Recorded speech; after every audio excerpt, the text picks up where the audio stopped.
para que ustedes luego puedan revisar el material. Perfecto, jóvenes, muy buenas tardes, espero estén muy bien. Como les anticipaba, hoy día vamos a hacer la revisión, digamos, de un tema que quedó pendiente la jornada de ayer respecto a la expropiación como una de las limitaciones que establece el constituyente en términos de el derecho o el ejercicio legítimo del derecho de propiedad, ¿verdad?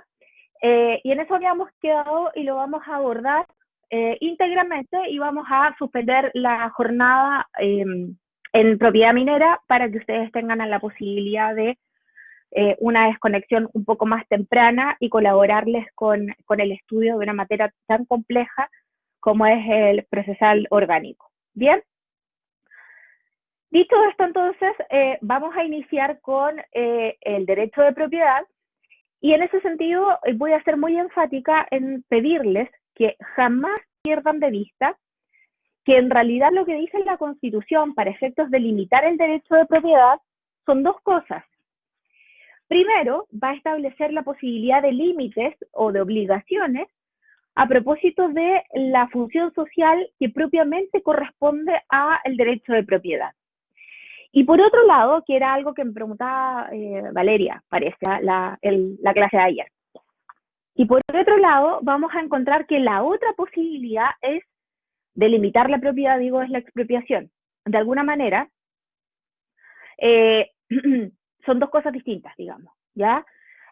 No quiero o espero que finalizado este curso, ustedes no asocien únicamente como una forma de limitar el ejercicio del derecho de propiedad la expropiación propiamente tal, porque no es el único de los mecanismos a través de los cuales el constituyente reconoce que se puede limitar el ejercicio del derecho de propiedad o el dominio que tenemos respecto a un bien, sino que también son todos aquellos elementos que eventualmente deriven de su función social. ¿Ya? Y ayer ustedes me preguntaban qué era la función social, digamos. Y en ese sentido, ustedes, de la simple lectura de la Constitución, se van a dar cuenta, como les anticipaba, que no existe un concepto que haya dado el constituyente sobre la función social. Y que básicamente lo hemos tenido que ir construyendo a propósito de lo que dice la doctrina, los autores de derecho constitucional. Básicamente ellos, ¿qué han dicho? De alguna manera yo en esta lámina les he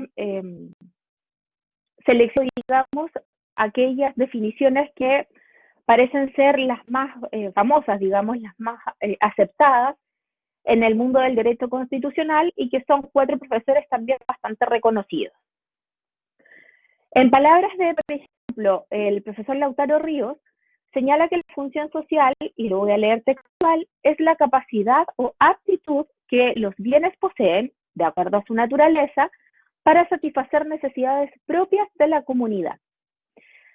En palabras del profesor José Luis Egaña, que ojo con esto, este es el texto que ustedes tienen como recomendado como bibliografía básica para este curso, dice lo siguiente, dice que es el resultado de la correcta aplicación de una fórmula o ecuación jurídico-social que permite conciliar el ejercicio de derecho de propiedad por su dueño, de un lado, y de las necesidades del mantenimiento y el desarrollo de la comunidad por otro, ¿verdad? O de otro.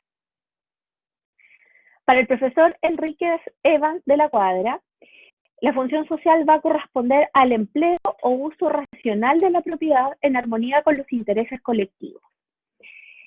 Y por otro lado, el profesor Molina Guaita, el profesor Hernán Molina Guaita, señala que la función social de la propiedad tendría a ser el resultado de la compatibilidad entre el derecho de propiedad y el bien común. Básicamente, da lo mismo a aquella definición o concepto de función social que ustedes quieran adoptar. Lo único que yo les puedo comentar es que, independiente de la corriente del autor, independiente de la extensión que pueda tener este concepto de definición, ustedes se van a dar cuenta que todas tienen al menos 2 elementos comunes. que básicamente establecen un equilibrio, una adecuación, una aplicación racional, por un lado, del derecho propiamente tal, es decir, del derecho de propiedad que tenemos sobre un bien corporal o incorporal, y por otro lado, van a ver que son los intereses comunes, digamos, los intereses de la comunidad. Y así ustedes se pueden dar cuenta, por ejemplo, que para el profesor Molina Guaita en realidad habla sobre bien común. Evas de la Cuadra habla sobre los intereses colectivos. José Luis Segaña, por ejemplo, habla sobre el mantenimiento y el desarrollo de la comunidad y evidentemente de sus necesidades. Y el profesor Lautaro Ríos habla de las necesidades propias de la comunidad. Entonces, de alguna manera, esto nos va a anticipar lo que básicamente es la función social, es decir, y que nos va a vincular directamente con lo que dice el artículo 1 de la Constitución.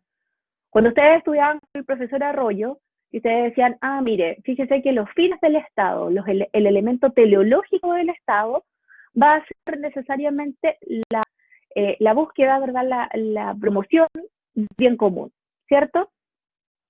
Pero cuando ustedes se adentraban al concepto de bien común, el profesor les habrá dicho que el bien común no es una obligación de obtener o de garantizar por parte del Estado, sino que en realidad todos y cada uno de nosotros, ya sea individualmente o sea a través de alguna colectividad, estamos contribuyendo para la promoción y la obtención del bien común, ¿ya? Precisamente a propósito de nuestra participación en los grupos intermedios.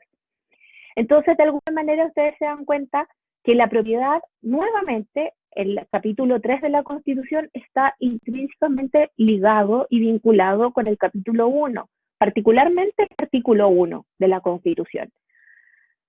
Y en ese sentido, entonces, como les digo, es un elemento que va a ser consistente, va a ser un denominador común en los 4 conceptos de función social que los autores exponen. Es decir, una lógica, un cálculo matemático con elementos jurídicos sociales, pero que de todas maneras va a ponderar, va a valorar, el ejercicio del derecho de propiedad que tiene el titular, es decir, una persona respecto de un bien, con las necesidades y la satisfacción, digamos, de los intereses de toda la colectividad. Ahora bien, de alguna forma, con esto tenemos el concepto, pero puede ser que nos sigan quedando dudas respecto de qué es realmente el bien común, la función social, porque uno dice, bueno, ok, es un elemento que intenta contribuir al bien común, pero en términos prácticos, ¿qué es? Digamos, ¿ya? O cómo podemos visualizar que este se concreta. Y acá voy a avanzar un poco por lo siguiente, estas van a ser las características que se están proyectando en la ventana, claro, en la ventana del computador, son las características que son propias de la función social. Me parece que también se los comentaba ayer. La función social no es un elemento que nosotros pudiésemos decir que está disgregado absolutamente del bien o de la cosa respecto de la cual se trate, ya sea un derecho, un crédito, un bien raíz, etcétera. Sino que en realidad lo que nosotros tenemos que saber es que la función social viene a ser una parte importante dentro de la propia estructura que tiene ese bien o esa propiedad, digamos, respecto de lo cual el titular ejerce su derecho de dominio. Y en consecuencia, dado que es un elemento estructural, es algo que se le haya adicionado por parte del Estado o que el Estado lo haya impuesto. Digamos, en otras palabras, que la función social va a ser parte integrante del bien del cual se trata, ¿verdad? Y que va a depender de ciertos elementos si es que se va de alguna manera a poder limitar el ejercicio de ese bien producto de esa función social, ¿ya? Entonces es un elemento estructural. Ahora, Evidentemente también, si está dentro de la estructura, va a ser una forma o un estándar, un criterio que se va a utilizar para eventualmente delimitar el ejercicio del contenido esencial del derecho o eventualmente de alguno de los modos de ejercer el dominio respecto del bien del cual se trata. ¿Ya? Y eso deriva precisamente de la capacidad del constituyente para establecer que puede existir limitaciones u obligaciones a las cuales esté sujeto el dueño de esa propiedad. Digamos. Lo segundo, lo tercero que tenemos que decir es que además, y como ya lo comentábamos a propósito del bien común, es precisamente una expresión del principio de solidaridad, precisamente porque en atención a que todos y cada uno de nosotros debemos contribuir a la construcción y la persecución del bien común, es que eventualmente en el ejercicio de nuestro derecho de propiedad debemos aspirar a proteger, ¿verdad? Y a contribuir también al mayor desarrollo material y espiritual posible de todas las personas que conforman la sociedad. Y por último, este último criterio, que a ustedes a lo mejor les va a parecer como una especie de trabalenguas, pero en realidad es menos difícil de lo que parece. Y está vinculado, digamos, con el primer punto de las características que yo les mencionaba. Es decir, la propiedad tiene una función social como un elemento estructural de ella, pero eso no significa en caso alguno que la propiedad sea en sí misma una función social. De alguna manera, lo que quiero decir es que básicamente todos los bienes, corporales o incorporales, pueden estar sujetos a algún tipo de limitación o de obligación en algún momento de la vida, ¿ya? Pero eso no va a significar que todos y cada uno de los bienes, ya sean corporales o incorporales, estén sujetos a esas limitaciones o a esas restricciones. Lo van a tener de alguna manera de carácter, por así decirlo, estructural, inmanente, pero eso no quiere decir que sea explotado. Dicho en buen cristiano, si ustedes en algún momento se compran un bien raíz, una casa, supongamos, y esa casa tiene un gran patio, ustedes saben que desde el punto de vista del derecho de propiedad que tienen sobre ese bien raíz, está estructuralmente también la función social que le es propia a ese bien. Pero puede que nunca en su vida, ni en la vida de sus herederos, llegue el Estado e intente eventualmente limitar el ejercicio del derecho de dominio que ustedes tienen respecto de esa propiedad raíz. Porque no va a ser necesario. Dicho de otra forma, eso significa que esa propiedad no es una función social en sí misma, sino que tiene es un elemento estructural de ella, y que en el momento en el cual llegue a ser necesario el uso, teniendo en cuenta los intereses y las necesidades de la comunidad, probablemente va a ser limitado o restringido el ejercicio del derecho de propiedad. ¿Se entiende? ¿Jóvenes, se entiende? Ya. Perfecto. Entonces ahora voy a retroceder. Ya, súper. Sí, porque muchas veces eso en sí mismo... A ver, Scarlett, ¿qué es lo que no entendió? ¿Lo de la función social en sí misma? ¿O no entendió ninguna de las características? Ya, el último punto. Ya, perfecto. Con eso podemos circunscribir, digamos, la explicación. Ningún problema. Volvemos a la lámina. Lo que yo les decía es que la función social es un elemento de la estructura que debe ser... Piensa en lo siguiente, Scarlett, que era más o menos lo que nosotros hablábamos sobre el derecho real del aprovechamiento de aguas el día de ayer, que no es el derecho de aguas directamente, sino que es el derecho real de aprovechamiento de las aguas. Aquí ocurre lo mismo. Hagamos este juego lingüístico, digamos, respecto de la propiedad. Una cosa es el bien en sí mismo, un bien que puede ser de distinta naturaleza. Un bien corporal, un bien incorporal, un bien mueble, un bien inmueble, un bien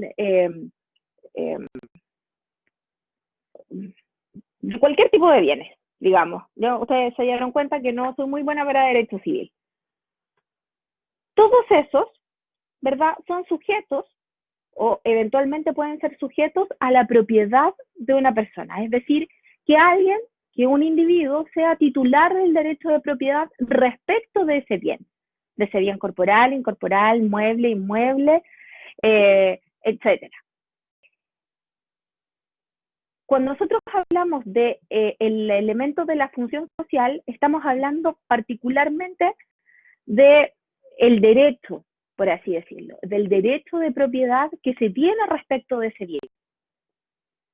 ¿Ya? Entonces, cuando nosotros hablamos del dominio, cuando nosotros decíamos, mire, es un elemento estructural del dominio, es decir, si usted tiene el derecho de propiedad sobre una cosa, usted va a tener el uso, el goce y la disposición. Pero también va a existir dentro de ese contexto la función social, por así decirlo, como un cuarto elemento. Y puede que esa función social nunca quede, por así decirlo, expuesta y que eso signifique que usted o se limite o se le obligue a determinadas cargas y que puedan afectar las facultades que tiene como dueño de esa propiedad, es decir, el uso, el goce, la disposición. Entonces, sobre el último punto, cuando decimos que la propiedad tiene una función social, pero no es ella misma una función social, implica que se reconoce que el derecho de propiedad que se tiene sobre una cosa tiene en alguna medida intrínsecamente en su propia naturaleza, en su propia estructura, la lógica de una función social. Pero eso no quiere decir de que producto de esa función social se explote, digamos, o se aniquile, o se limite, o se restrinja el derecho de propiedad. Y ahí entonces, en palabras más simples, yo les ponía el ejemplo. Si usted se compra una casa que tiene patio, usted sabe de que eventualmente siendo dueña, existe el riesgo inminente de que, por ejemplo, quieran limitar la propiedad, ¿verdad? A través de cualquier forma de limitación, digamos. Puede ser no solamente la expropiación propiamente tal, sino que también puede ser, por ejemplo, restringir el uso o eventualmente el goce y le impongan que usted como dueña de ese terreno, dado que está cercano a la playa y que pasa por un camino donde usted es exclusiva dueña, pero es el único camino limitado para, por ejemplo, llegar a la playa, se constituya una servidumbre de tránsito. Y eso significa que usted no puede gozar, no puede ahorrar, o sea, no puede, perdón, arrendar o lucrar con ese pedazo de terreno. Usted debe permitir gratuitamente que las personas pasen por ahí, ¿cierto? Porque está constituida una servidumbre. Pero eso dice relación con las necesidades de la comunidad, digamos, y los derechos, el ejercicio de derechos de otras personas. Pero eso no va a significar jamás de que esa carga venga por sí, porque puede ser que a ese terreno nunca le establezcan una servidumbre y puede ser que el Estado, entre comillas, digamos, aquel que se vea forzado a una limitación de su derecho de propiedad, sea el del terreno del lado. Entonces, por eso dice básicamente que la propiedad tiene este elemento estructural de la función social, pero no es la función social en sí misma, porque puede ser que nunca se vea limitada, restringida o eventualmente cercenado alguno de los derechos o atribuciones o facultades propias del derecho de dominio. ¿Ya? Bien. Ahora, respecto a lo que dice la Constitución, ustedes verán que en el inciso tercero en adelante habla propiamente tal sobre estas dos posibilidades que se tienen de establecer limitaciones, ¿ya? Del derecho de propiedad, por cierto, de eso estamos hablando. Entonces, el inciso tercero dice lo siguiente: nadie debe, en caso alguno, ser privado de su propiedad, del bien sobre que recae o de alguno de los atributos o facultades esenciales del dominio, sino en virtud de una ley general o especial que autorice la expropiación. Perdón, me equivoqué, inciso, perdonen. Estoy hablando del segundo, porque todavía estamos en la función social. Solo la ley puede establecer el modo de adquirir la propiedad, de usar, gozar y disponer de ella, y las limitaciones y obligaciones que deriven de su función social. Entonces, cuando hace alusión a la función social, ¿qué es lo que dice la Constitución? Hace alusión, digamos, a dos palabras claves a propósito de las limitaciones a las cuales podría estar sujeto, digamos, el derecho de propiedad. La primera es las limitaciones propiamente tal y las otras son las obligaciones. Es decir, de alguna forma vamos a entender que a propósito de la función social se va a poder limitar o establecer obligaciones al titular del derecho de propiedad, precisamente justificadas en la razón de función social que tiene ese bien. La limitación entonces la vamos a entender como una restricción al derecho de propiedad, es decir, el establecimiento de ciertas conductas o facultades que no podrán ejercer los titulares de la misma. Por ejemplo, el caso que le proponía Scarlett, que eventualmente una persona no pueda gozar de propiedad.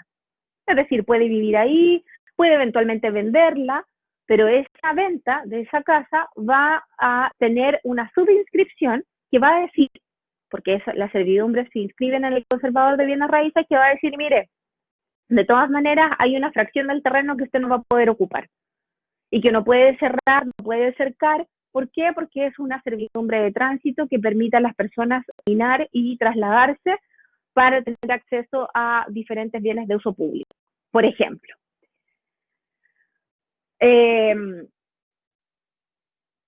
Y por otro lado, vamos a hablar de obligaciones, entendiéndolas como una imposición de cargas, o sea, de gravámenes o deberes relacionados con el ejercicio de este derecho.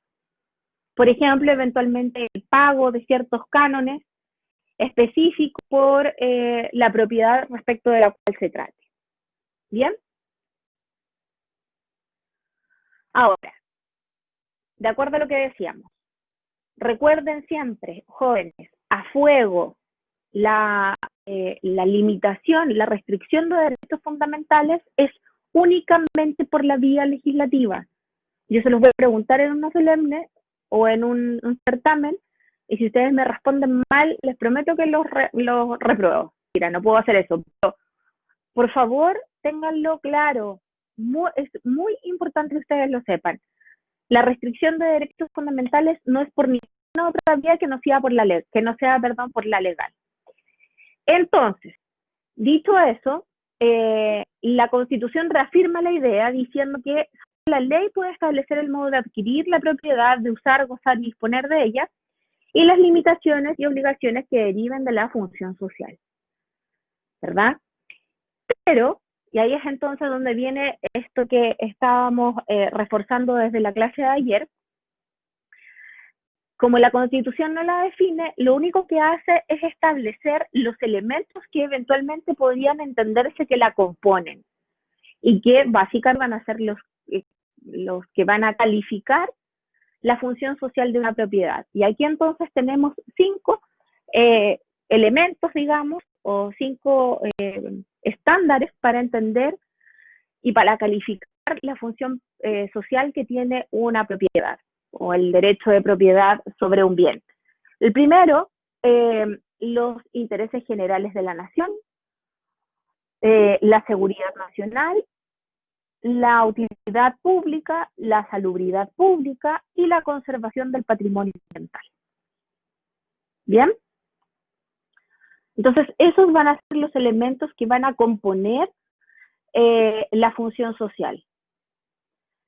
Como les digo, reforzar la idea de que la función social no está conceptualizada en la Constitución Política de la República, sino que básicamente lo que hace la Constitución es enumerar taxativamente cuál podría entenderse que es su contenido, pero nada más, ¿ya? Bien, Y ahora vamos a ver íntegramente el derecho de propiedad y con esto, perdón, la expropiación, y con esto eventualmente podríamos dejar la clase hasta acá. Bien, lo primero que vamos a decir es, respecto de la expropiación, vamos a tener que entenderlo como un acto de autoridad mediante el cual se priva a una persona del dominio de un bien o bien de alguna de las facultades esenciales del dominio, básicamente por dos razones sustanciales: la utilidad pública o el interés nacional, calificada por el legislador a través de una ley general o especial, en donde se le va a pagar al expropiado la indemnización que se acuerde con él o que se determine por los tribunales ordinarios de justicia. Y ahí entonces vamos a encontrar evidencias claras sobre la forma de limitación que tiene la propiedad. Yo les decía, tengan claro y que nunca confundan que la Constitución permite dos tipos de limitaciones. Una, que son las que derivan de su función social, y la segunda es las que derivan de la expropiación. Y ahí es entonces donde yo les digo son elementos distintos, porque de hecho la fundamentación, la justificación es distinta para la limitación. Fíjense que cuando se trata de la función social, enumera 5 elementos, ¿verdad? Que son los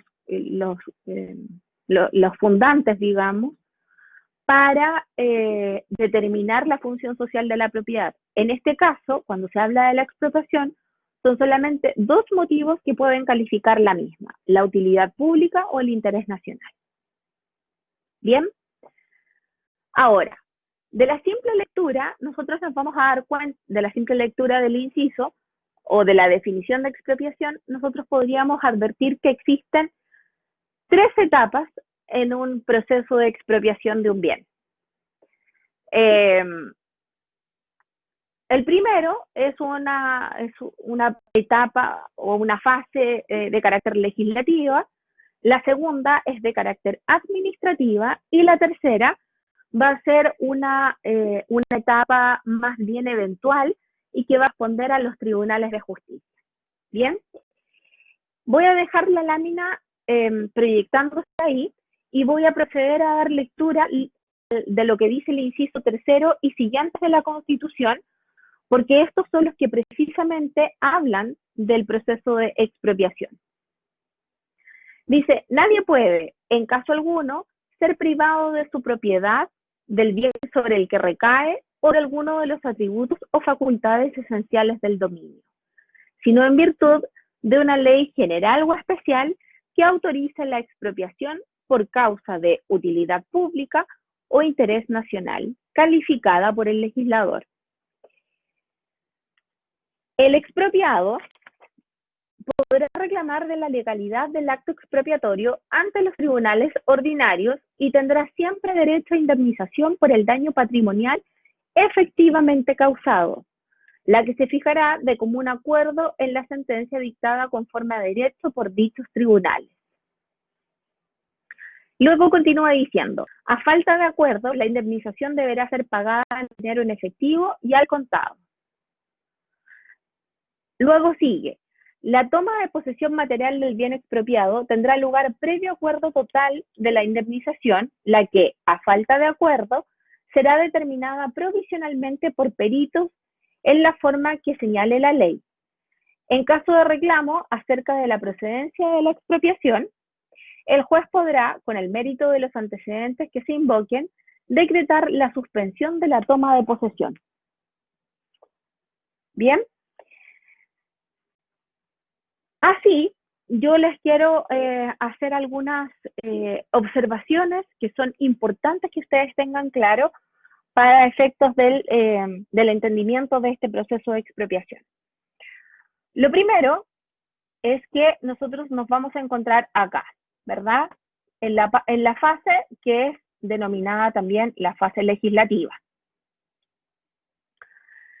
En la fase legislativa, entonces, ¿qué va a ocurrir? Que en realidad son 2 cosas. Lo primero es que la ley va a autorizar el desarrollo y la concreción de la expropiación, ¿verdad? Y la propia ley además va a establecer la necesidad y la va a calificar va a calificar esa necesidad, digo, para efectos de concretar la expropiación. De alguna manera, entonces, la ley autoriza la realización de la expropiación y además la va a calificar. ¿Y qué va a significar eso? Que va a determinar si es que es por la vía de la utilidad pública o el interés nacional. ¿Se entiende? Esto es vital porque los estudiantes siempre se caen en esta misma cosa, que creen que en realidad el acto administrativo es el que expropia. Y no es así, o sea, perdón, que creen que la ley es la que expropia, que la ley es expropiatoria. Y eso no es así. La ley lo único que hace es, en primer lugar, autorizar la expropiación y luego calificarla, es decir, se va a expropiar por las siguientes razones, ya sea por utilidad pública o por interés nacional, ¿ya? Lo que en realidad es lo que expropia es el acto expropiatorio, ¿verdad? Que es un acto de carácter administrativo y que, como dice la flecha, digamos, el orden cronológico que se le ha dado en la gráfica, es precisamente este procedimiento, el que estoy apuntando en este momento, que es el procedimiento expropiatorio, cuya naturaleza es de carácter administrativo, que es básicamente lo que se conoce también como la toma de posesión material del bien expropiado. Bien, y luego, de acuerdo a lo que dice la ley, vamos a avanzar, vamos a hablar de esta tercera etapa que es eventual, que es básicamente, y que va a concurrir en la medida de que no exista acuerdo entre el titular del derecho de propiedad del bien que se está expropiando y el órgano que está expropiando, digamos, ¿verdad? Que siempre va a corresponder al, a un órgano estatal, porque finalmente el fisco es quien paga. ¿Bien?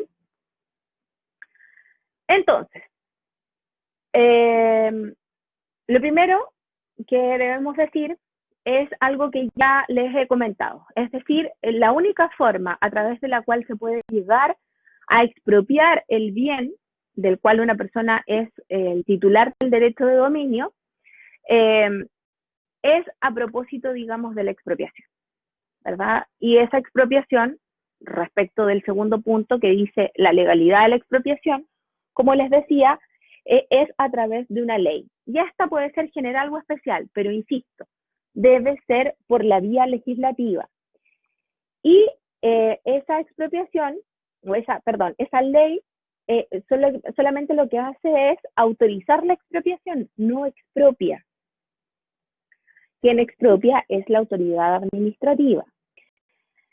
Y esto, digamos que no es un detalle, porque en realidad lo que... ¿Quién está jugando con el puntero? En realidad lo que ocurre es que esto es importante a propósito de por así decirlo, del procedimiento luego de reclamación, ¿ya? Principalmente por lo siguiente, porque en realidad cuando el expropiado no está conforme con el valor que se le ha otorgado al bien del cual ha sido sujeto a expropiación, en realidad no reclama la legislación, no reclama en el Tribunal de Justicia la ley que autorizó el acto expropiatorio. En realidad lo que hace es impugnar el acto administrativo de la toma de posesión material del bien, ¿ya? Entonces, tal como dice la diapositiva, cuando se reclama judicialmente de la expropiación, lo que se impugnará es el acto administrativo expropiatorio, más, es decir, ese no lleva tilde porque es un pero no la ley que permitió la expropiación. Básicamente, si nosotros queremos impugnar la ley, siendo esta general o especial, independiente, debiese haber una gestión pendiente que sea conocida por el Tribunal Constitucional, ya sea por la vía de un recurso de inaplicabilidad por inconstitucionalidad, bien directamente por una acción de inconstitucionalidad, de declaración de inconstitucionalidad. Cosa poco probable, digamos, ¿verdad? Entonces, básicamente lo que hay que hacer, lo que hay que aspirar propósito de la reclamación del acto expropiatorio es eso, es el acto administrativo en sí, pero no se impugna o no se cuestiona la ley que autorizó la expropiación. Bien. Ahora, importante, digamos, tener en cuenta lo siguiente, que esta ley solo va a poder ampararse, la ley que va a autorizar la expropiación, digo, solo va a poder ampararse, digamos, en dos criterios: la utilidad pública o el interés nacional. Y estos, tal como dice la lámina, deben ser calificados por el legislador, es decir, el legislador debe justificar, debe razonar y debe establecer razones y motivos por los cuales o bien es una necesidad de utilidad pública o de interés nacional limitar, digamos, el derecho de propiedad de ese individuo respecto de ese bien y someterlo a este proceso de expropiación. Ahora, como les decía, de alguna manera uno podría decir, mira, en realidad no es expropiación. De hecho, hay algunos autores que así lo plantean. O sea, mira, en realidad no es expropiación, porque en realidad le estoy quitando el derecho que tiene una persona respecto de una propiedad, o sea, o de un bien, respecto del cual tiene su derecho de propiedad, sino que en realidad lo que yo estoy haciendo es, por así decirlo, permutando. Yo, no sé, le expropio la casa, pero le pago. O sea, finalmente yo estoy respetando igualmente su derecho de propiedad y estoy resarciendo desde el punto de vista patrimonial aquel daño o aquella lesión, aquella desmejora que haya tenido en el patrimonio esta persona. Y hay otros que dicen que básicamente no, porque aun cuando el valor de la expropiación pueda ser discutido, no es lo mismo, digamos. Fíjese que expropiaron a mis padres la casa en donde yo nací y me crié, evidentemente la casa va luego a desaparecer y no me están resarciendo todos los daños, entre comillas, digamos. Entonces ahí hay una discusión. Eso yo no voy a profundizar en esa discusión, digamos. Lo cierto es que para los efectos del curso ustedes deben saber que la expropiación es el segundo de los mecanismos que establece la Constitución para limitar el derecho de propiedad que se tiene sobre un bien. Dicho eso, entonces, respecto de la indemnización, ¿qué es lo que ha dicho la norma expresa de la Carta Fundamental? Dice que en realidad se paga, digamos, una indemnización por el daño patrimonial efectivamente causado. Y aquí es entonces donde uno puede decir, bueno, ¿qué es el daño patrimonial efectivamente causado?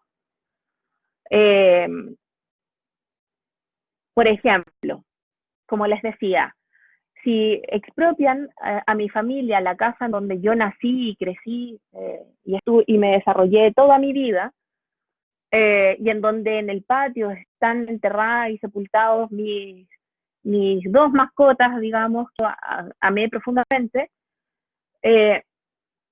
podría resarcir eventualmente el daño moral que me deja esto, y obviamente ustedes de la lectura de la lámina se van a dar cuenta que no, que básicamente cuando habla de daño patrimonial habla de daño propiamente tal patrimonial y no moral.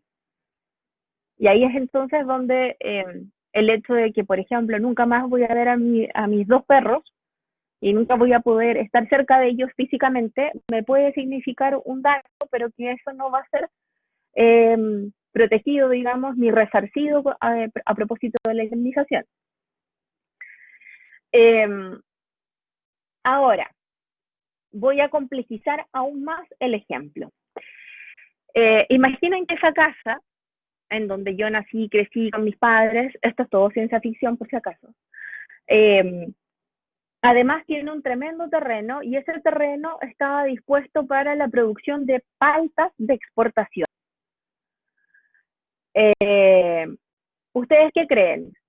¿Podrán, al momento de expropiar y estando la siembra, digamos, en plena producción, los árboles, digamos, en plena producción, al momento de cuantificar el valor de la indemnización, tendré que exigir o no, o podré exigir o no el valor de la producción.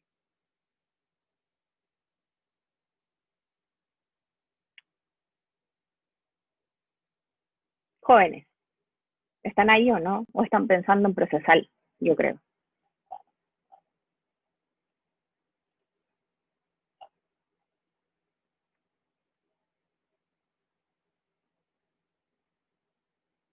¿Usted cree que moral? Les voy a complejizar aún más el ejemplo, para que vean que por eso se estudia derecho. Ah, pero igual eso repercute en que sea económico, pues Scarlett. Les voy a complejizar aún más eso. Claro, lo que dice Ricardo tiene sentido. Vale decir, oiga, pero no sé, por cada, por cada periodo yo ganaba 15 millones de pesos, digamos, y estos los tengo en producción. Ah, ya. Y ahí entonces es básicamente eh, lo que hay que tener en cuenta y por qué se generan estas discusiones a propósito de la conformidad con el valor de la indemnización. Porque dice, como dice la lámina, además solo cubre el daño emergente, ¿verdad? El efectivamente causado y no el lucro cesante, es decir, lo que la persona eventualmente dejaría de percibir si la persona afectada continuara en su calidad de propietario. Entonces, lo que dice Ricardo tiene absoluto sentido, pero para efectos del cálculo de la indemnización es la mitad, digamos.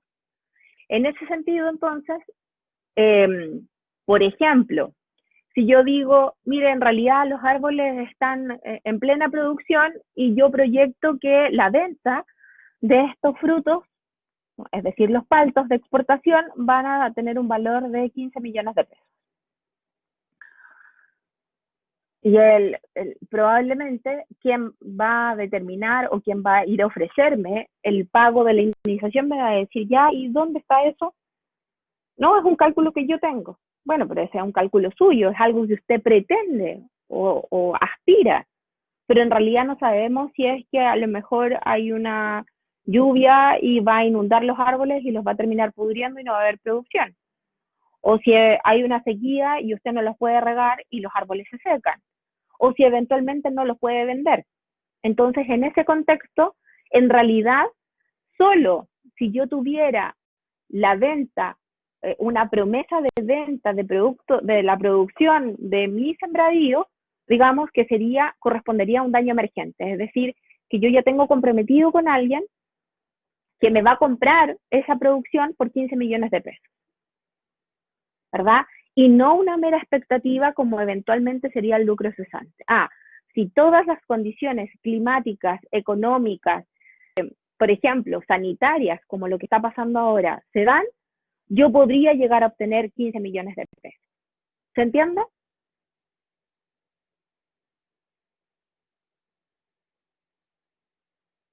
Ya, perfecto. Ahora, como dice la Constitución, la indemnización obviamente debe ser por el daño patrimonial efectivamente causado. Y voy a retroceder de nuevo para que la tengan en vista. Cuando hablamos de daño patrimonial efectivamente causado, en primer lugar, estamos hablando solamente del daño patrimonial y solamente del daño emergente, no del lucro cesante, ¿ya? Eso va a significar la determinación de la indemnización.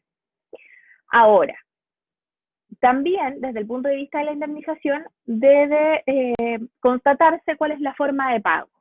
Y la Constitución es clara y dice que, lo dice expresamente, y lo voy a buscar en mi hoja, en mi Constitución, dice que a falta de acuerdo, la indemnización deberá ser pagada en dinero en efectivo y al contado.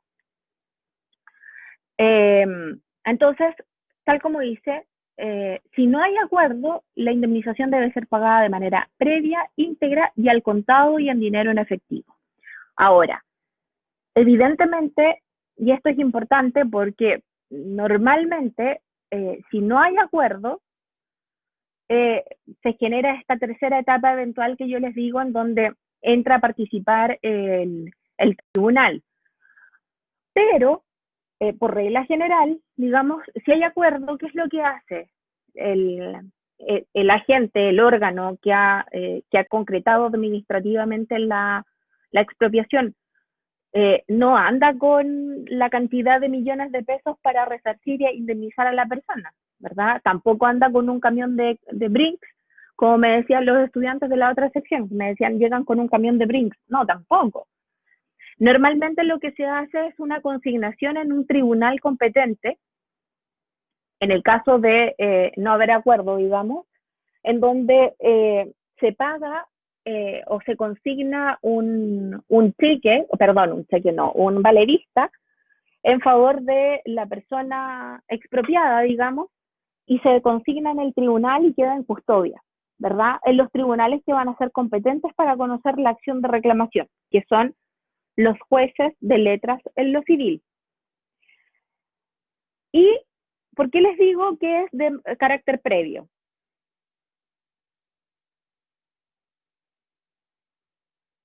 No, no, Benjamín.